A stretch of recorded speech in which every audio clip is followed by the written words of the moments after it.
you want to make Strava art like this, keep watching. I'm Sander Gabel, better known as Runbrandt in the running community for my Strava art.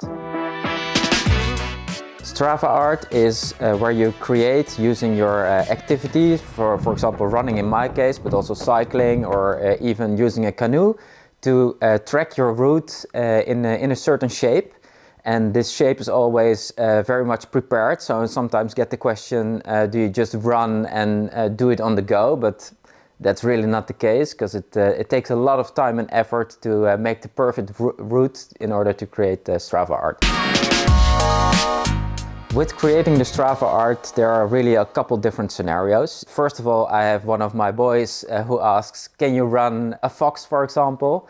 And then I just pick the location close to home, look at the piece that's recognizable, for example, the head or a tail or a paw, and then I draw roughly around it and make it a lot more beautiful on the go. So this can take days, sometimes weeks or even months, where I come back to the drawing, make little iterations to make it a bit more beautiful and leave it alone for a while, come back with a fresh face and the mind and really dive into it a bit more.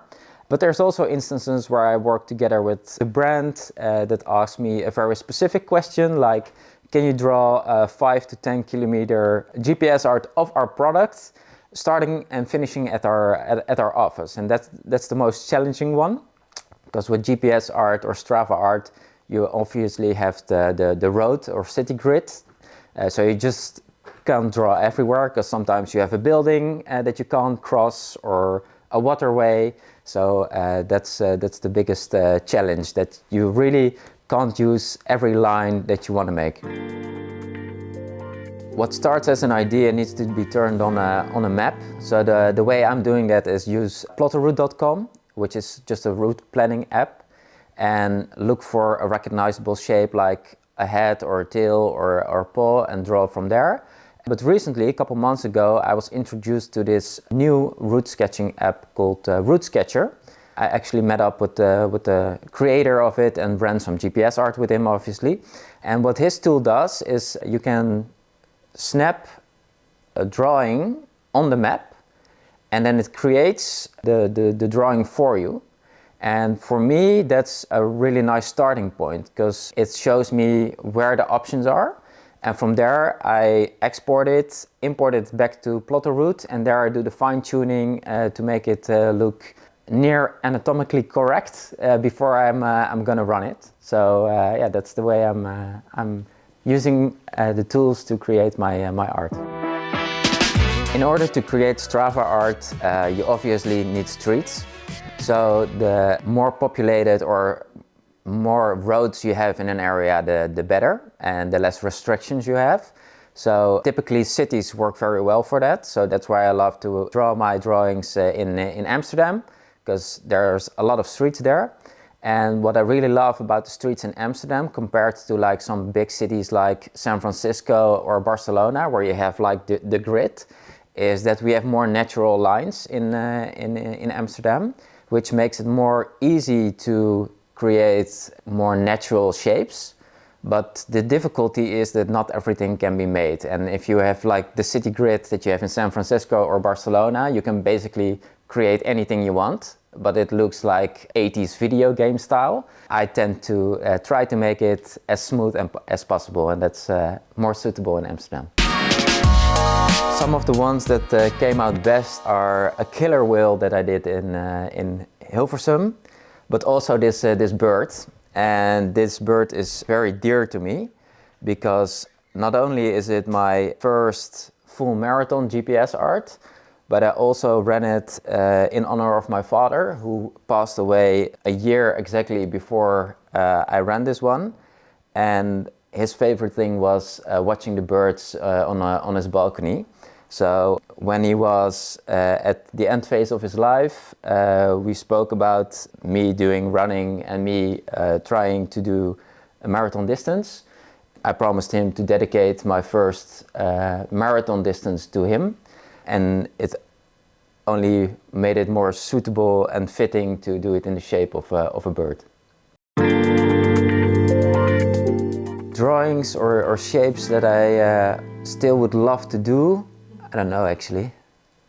I would love to do a bigger event, like a small town 10K in GPS art or Strava art. That's one of the things that are on my bucket list. And basically just get as many people as possible to try GPS art, Strava art. Really focus on the fun and creative side of running, because I think in running there's way too much focus on speed. And to me, running is for everyone. And by focusing on speed, many people might not consider it the best fit for them because they don't consider themselves fast. And by focusing on creating something fun and creative, I think it opens up running for a lot more people that otherwise would leave it to the side, which is a shame because I really love running, and I really believe that if people don't focus on speed and just slow down and enjoy, it's really for everyone. Yeah, so the whole Strava art thing really started as a hobby. I was actually inspired by a magazine in 2019 where this article was written about Strava art. And that's actually also the link to my name, because this was about a guy from Canada who called himself Cycleangelo, and he did it on a bike. So it only makes sense to, as I'm a runner, turn it into Runbrandt for me. And as I said, it started as a hobby just for fun, but then it was picked up by the media and some brands knew to find me. So I started doing guided GPS art runs and presentations together with running shops or running brands.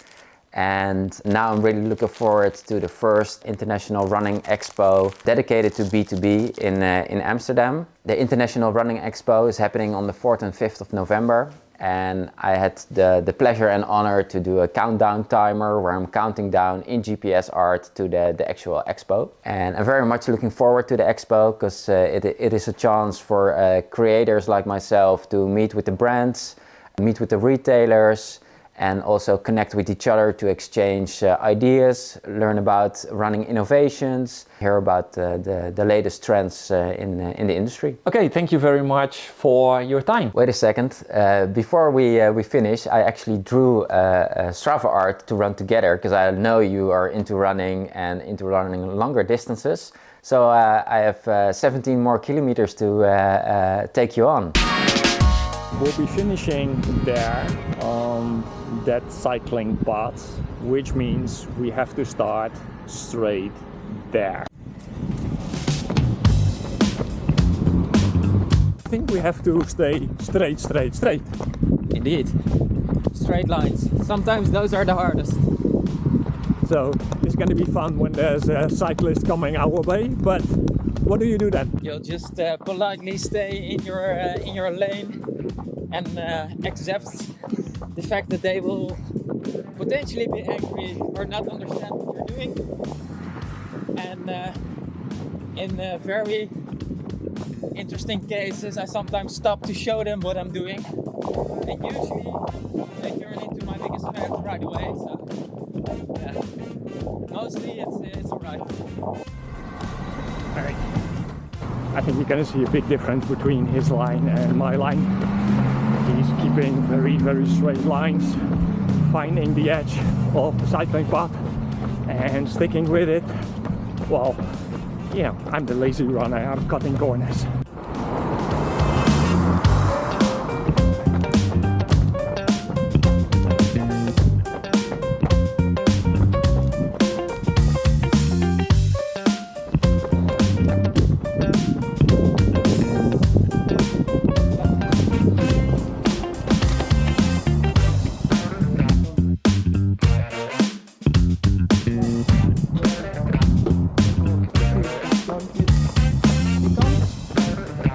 Running related.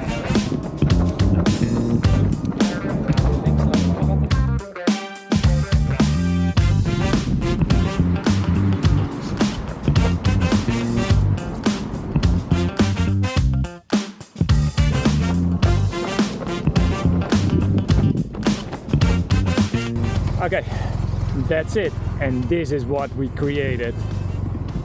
Perfectly 10 English miles. You're happy with it? I'm definitely happy with it.